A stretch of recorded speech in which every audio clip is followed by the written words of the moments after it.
사랑하는 성도 여러분, 오늘 우리의 삶과 신앙을 깊이 돌아보는 귀한 여정을 함께 떠나고자 합니다. 혹시 이 말씀이 여러분의 마음에 울림을 준다면 좋아요와 공유를 통해 이 은혜를 주변에 나누어 주십시오. 하나님의 말씀을 퍼뜨리는 것은 어둠 속에 빛의 씨앗을 심는 것과 같습니다. 구독을 누르시면 앞으로도 계속해서 주님의 귀한 지혜를 함께 나눌 수 있습니다. 이 채널을 통해 말씀을 나누고 듣는 모든 분들의 삶에 하나님의 크신 축복과 평안이 가득하기를 먼저 기도합니다. 오늘 우리가 함께 묵상할 이야기는 어쩌면 우리 모두의 내면에 숨겨진 모습에 관한 것일지도 모릅니다. 바로 침묵의 강력한 힘과 무리 속에 휩쓸리지 않는 용기에 대한 이야기입니다. 비난이 쏟아지는 상황 속에서도 묵묵히 자신의 길을 가는 능력, 때로는 적을 향해 할 수 있는 가장 강력한 말이 바로 아무 말도 하지 않는 것임을 보여주는 그분의 깊은 침묵. 우리는 너무나 오랫동안 습관적인 신앙생활에 젖어 입으로는 주님을 부르짖지만 마음 깊은 곳에서는 진정한 변화를 기대하지 않는지도 모릅니다. 그러나 주님께서는 오늘 우리에게 말씀하십니다. 내가 너를 깜짝 놀라게 할 준비를 하고 있노라. 요한복음 8장의 한 장면을 떠올려 봅니다. 예수님께서 성전에서 말씀을 가르치고 계실 때 갑자기 소란스러운 무리가 한 여인을 끌고 나타납니다. 서기관들과 바리새인들이었죠. 그들은 흥분한 목소리로 외칩니다. 선생이여, 이 여자가 간음하다가 현장에서 잡혔나이다. 모세의 율법에는 이러한 여자를 돌로 치라 명하였거니와 선생은 어떻게 말하겠나이까? 그들은 이 여인을 간음의 현장에서 붙잡았다고 했습니다. 그리고 예수님께 묻습니다. 당신은 이 상황을 어떻게 처리하겠소? 우리는 보통 이 이야기의 중심을 간음한 여인에게 둡니다. 물론 그녀를 통해 배울 점이 많습니다. 하지만 저는 오늘 다른 질문을 먼저 던지고 싶습니다. 그렇다면 그 남자는 어디에 있습니까? 만약 우리가 진정으로 정의를 실행하고자 한다면 왜 한쪽에게만 돌을 던지려 합니까? 왜 우리는 종종 여성에게는 더 엄격한 잣대를 들이대고 남성에게는 남자는 그럴 수도 있지라며 관대한 이중적인 기준을 적용하는 것일까요? 이것은 단순히 오래전의 이야기가 아닙니다. 오늘날 우리 사회에서도 여전히 존재하는 불공평한 현실입니다. 두 사람이 똑같은 잘못을 저질렀음에도 불구하고 한 사람은 사회적으로 매장당하고 다른 한 사람은 슬그머니 용서받는 일들을 우리는 얼마나 많이 목격합니까? 이것이 바로 제가 사람들의 판단을 두려워하는 이유입니다. 저는 차라리 하나님의 손에 떨어질지언정 사람들의 손에 떨어지고 싶지 않습니다. 왜냐하면 하나님께는 최소한 자비와 긍휼이 있기 때문입니다. 하지만 사람들은 한번 누군가를 돌로 치기로 마음먹으면 그들이 당신을 싫어하기로 결정한 이상 그 마음을 되돌리는 경우가 거의 없습니다. 보십시오. 처음에는 몇몇 사람이 그 여인을 현장에서 붙잡아 끌고 나왔을 뿐입니다.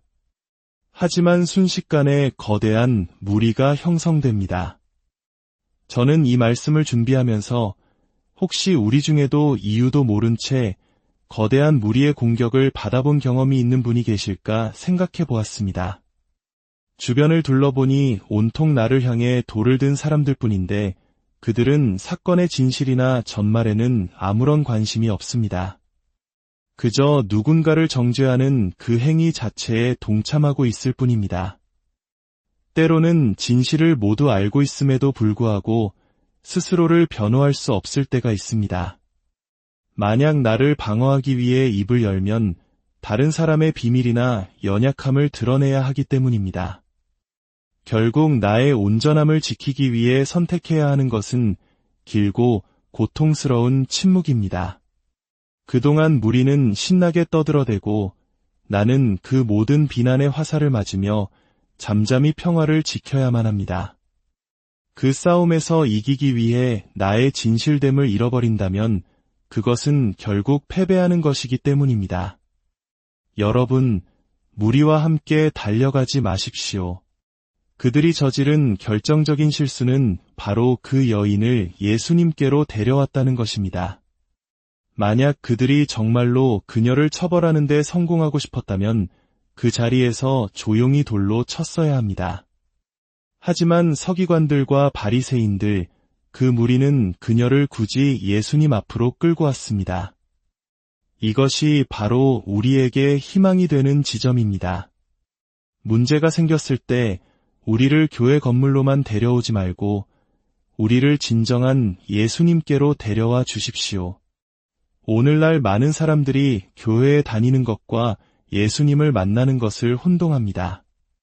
그들은 교회에 출석은 하지만 단 한 번도 인격적으로 예수님을 만나지 못합니다. 그러니 주님과의 깊은 관계는 없고 그저 종교적인 경험만 쌓여갈 뿐입니다. 상상해 보십시오. 옷은 찢겨지고 온몸은 먼지투성이인 채로 바닥에 내팽개쳐진 여인의 모습을 말입니다. 그녀는 수치심과 모멸감 속에서 최대한 몸을 가리려 했습니다.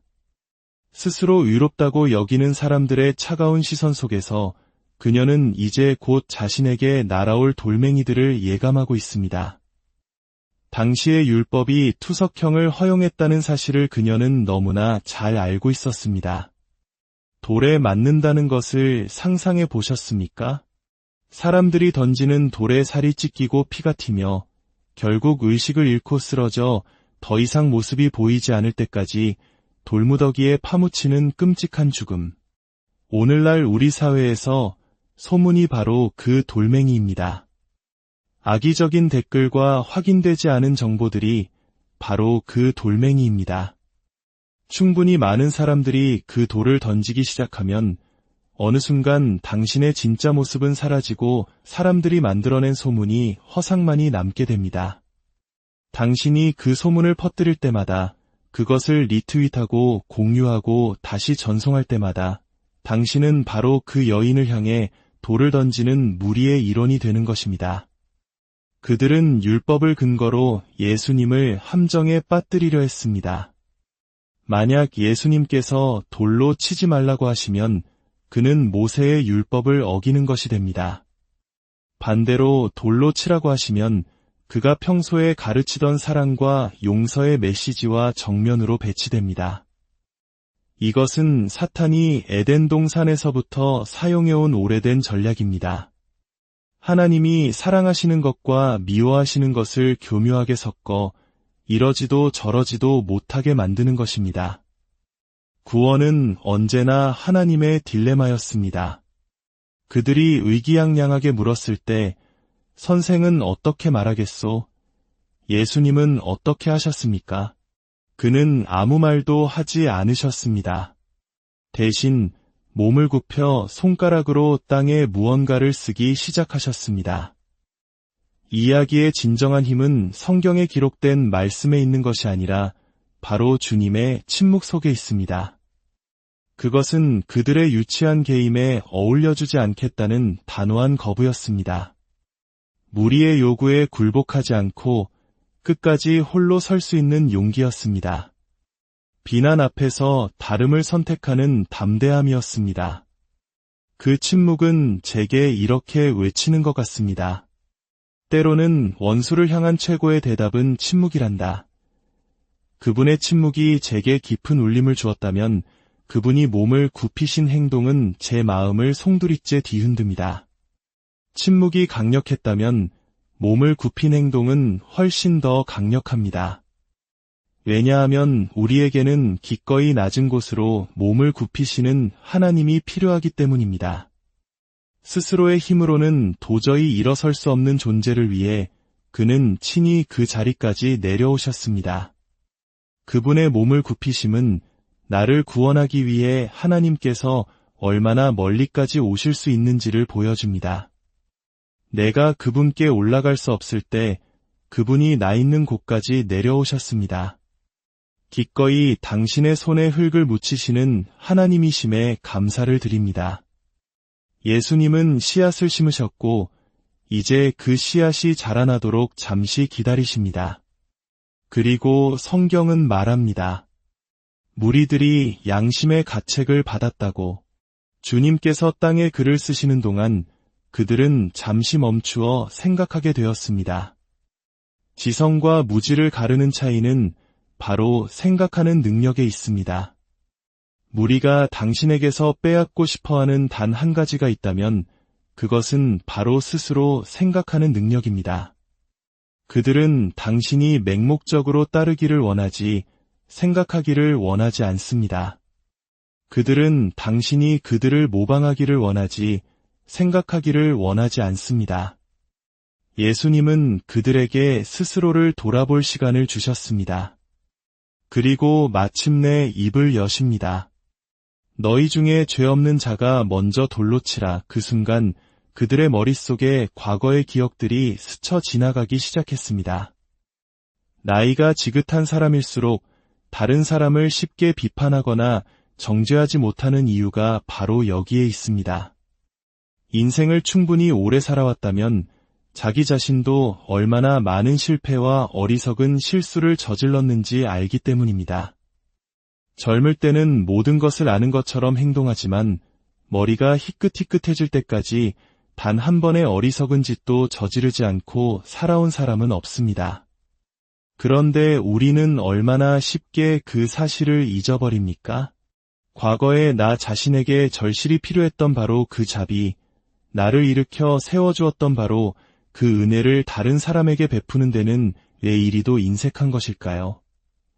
내 자녀에게는 필요했던 그 긍휼이 다른 사람의 자녀에게도 똑같이 필요하다는 사실을 왜 우리는 잊고 사는 것일까요? 우리는 너무나 쉽게 무리에 휩쓸려 이 모든 것을 잊어버립니다. 부자들의 무리가 있고 가난한 자들의 무리가 있습니다. 연예인들의 무리가 있고 목회자들의 무리가 있습니다. 의사, 변호사, 흑인, 백인, 모든 사람에게는 각자의 무리가 있습니다. 하지만 조심해야 합니다. 그 무리는 결국 당신을 파멸로 이끌 것이기 때문입니다. 성경에서 귀신 들린 돼지떼가 어떻게 되었는지 기억하십니까? 그 무리는 결국 비탈길을 내리달려 물에 빠져 몰살했습니다. 무리를 따르는 것은 당신의 삶을 시작하기도 전에 끝나게 할 수 있습니다. 당신이 나쁜 사람이어서가 아니라 무리에 소속되고자 하는 욕구가 당신의 상식과 양심을 마비시키기 때문에 다른 사람에게 상처를 주게 되는 것입니다. 예수님은 말씀하셨습니다. 죄 없는 자가 먼저 돌로 치라. 그리고 다시 몸을 굽혀 땅에 글을 쓰셨습니다. 그분은 무리에게 스스로 생각하고 스스로 판단하고 스스로 결정할 도전을 던지신 것입니다. 그리고 성경은 말합니다. 그들이 양심의 가책을 느껴 하나씩 나갔다. 양심의 가책. 어쩌면 오늘날 교회에서 사라져버린 단어인지도 모릅니다. 과거 우리는 제단에 엎드려 성령의 책망하심이 임하기를 기도했습니다. 그 책망이 임할 때 진정한 부흥이 시작되었습니다. 하지만 오늘날 우리는 유명한 설교자를 초빙하는 것이 부흥이라고 생각합니다. 그러나 기억하십시오. 아무리 유명한 사람이 와서 설교한다 할지라도 당신의 죄에 대한 깊은 깨달음과 가책이 없다면 당신의 삶에 진정한 부흥은 결코 일어날 수 없습니다. 양심의 가책이 진정한 변화를 가져옵니다. 스스로에게 진저리가 날 때까지 우리는 변하지 않습니다. 다른 모든 사람이 당신을 지긋지긋해 해도 소용없습니다. 당신 스스로가 잠깐 나는 이것보다 나은 사람이야. 나는 더 나은 삶을 살 수 있어 라고 외치게 될 때까지 진정한 변화는 시작되지 않습니다. 그들은 성령의 역사하심이 아니라 스스로 생각함을 통해 양심의 가책을 느꼈습니다. 생각해보니 나도 틀렸구나. 나도 실수를 저질렀지. 저 여인에게 돌을 던지는 것은 곧 나에게 돌을 던지는 것과 같구나. 저 여자가 돌에 맞을 수는 있겠지만 적어도 내 손에 들린 돌은 아닐 것이다. 왜냐하면 나 자신의 연약함과 불완전함을 알기 때문입니다. 진정으로 영적인 사람이란 무엇입니까? 성경은 갈라디아서에서 말합니다. 형제들아, 사람이 만일 무슨 범죄한 일이 드러나거든 신령한 너희는 온유한 심령으로 그러한 자를 바로잡고 너 자신을 살펴보아 너도 시험을 받을까 두려워하라. 너 자신을 살펴보라. 이것이 핵심입니다. 누군가에 대해 험한 말을 하려 할 때마다 먼저 자기 자신을 돌아보아야 합니다. 자신을 돌아볼 줄 아는 사람은 입을 다물게 됩니다. 자신을 돌아볼 줄 아는 사람은 먼저 사과하게 됩니다. 자신을 돌아볼 줄 아는 사람은 다른 사람에게 한 번 더 기회를 주게 됩니다. 그렇게 그들은 나이가 많은 자로부터 시작하여 젊은 사람에 이르기까지 손에 들었던 돌을 하나둘씩 내려놓았습니다. 지금 이 말씀을 듣는 당신에게도 내려놓아야 할 돌이 있을지 모릅니다. 당신이 정당하다고 느끼는 그 분노의 돌, 그들이 틀렸다고 확신하는 그 판단의 돌, 그들이 당신을 배신했고 돈을 갚지 않았고 당신의 마음에 깊은 상처를 줬다는 것을 압니다. 그들이 잘못했다는 것을 압니다. 하지만 당신 역시 잘못한 적이 있었다는 것도 우리는 알아야 합니다. 당신이 죽이려 하는 그 사람과 당신이 본질적으로 다르지 않은 연약한 인간임을 인정할 만큼 영적으로 성숙해질 때 진정한 메시지는 환호성이 아니라 내려놓음으로 이어질 것입니다. 당신에게 돌이 있다는 사실이 그 돌을 반드시 던져야 한다는 의미는 아닙니다. 우리의 삶이, 우리의 신앙이 틀에 박힌 일상이 되어버릴 때 우리는 더 이상 아무것도 기대하지 않게 됩니다. 그때 하나님은 우리의 일상을 산산조각 내러 오십니다. 누가복음 1장에 등장하는 제사장 사가랴의 이야기처럼 말입니다. 사가랴는 평생을 성전에서 하나님을 섬긴 경건한 사람이었습니다. 하지만 그의 기도에는 더 이상 기대감이 없었습니다. 그저 습관처럼 의무감으로 기도하고 있었을 뿐입니다.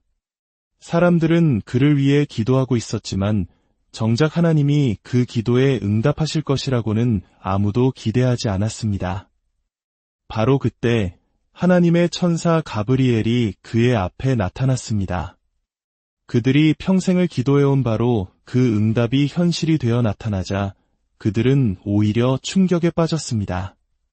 주님께서 저에게 말씀하셨습니다. 내가 너를 깜짝 놀라게 할 준비를 하고 있노라.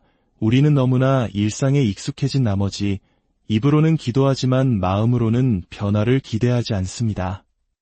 그러나 하나님은 당신의 그 무기력한 일상을 산산조각 내실 것입니다. 당신의 기도를 그가 들으셨기 때문입니다. 기도는 향과 같습니다. 기도는 그 공간의 분위기를 바꿉니다. 하나님은 성도들의 기도의 향기를 맡으십니다. 특히 그 기도가 불타오를 때 형식적인 언어가 아닌 성령의 불길로 타오르는 간절한 기도일 때 하나님은 그 향기를 맡으십니다. 그리고 그 기도는 하나님의 임재를 위한 다리가 됩니다. 천사 가브리엘이 말합니다.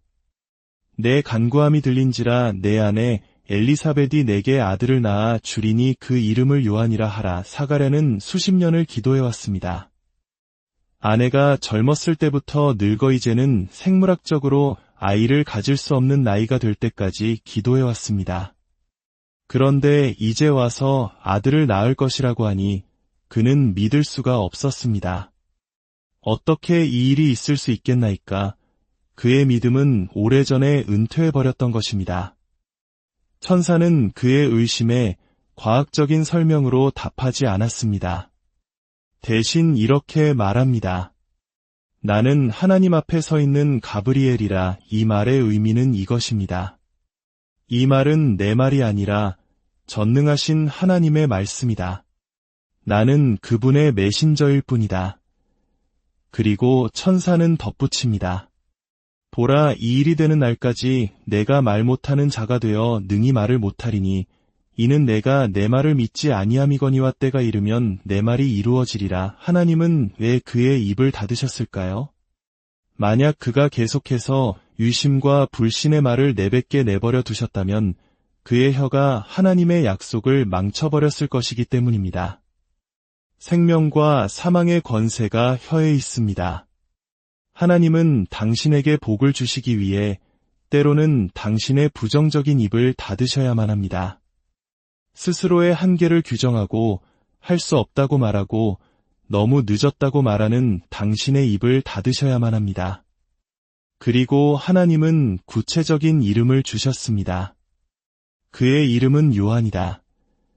당시 제사장의 아들은 아버지의 이름을 물려받는 것이 전통이었습니다. 사가랴 2세가 되는 것이 정상이었습니다. 그러나 하나님은 말씀하십니다. 이 아이는 너의 복제품이 아닐 것이다. 그는 요한이 될 것이다. 훗날 사람들이 아이의 이름을 묻자 친족들은 말합니다. 내 친족 중에 이 이름으로 이름한 이가 없다. 내 가문에는 단 한 번도 이런 이름을 가진 사람이 없었다는 뜻입니다. 이것이 바로 당신을 향한 하나님의 메시지입니다. 하나님께서 당신의 삶에 행하시려는 일은 당신의 가문과 배경과 역사상 단 한 번도 일어난 적이 없었던 새로운 일이 될 것입니다. 당신이 당신 가문의 첫 번째가 될 것입니다. 당신을 묶고 있던 모든 세대의 저주를 끊고 새로운 역사를 쓰는 첫 번째 인물이 될 것입니다. 사랑하는 성도 여러분, 이제 손에 든 돌을 내려놓으십시오.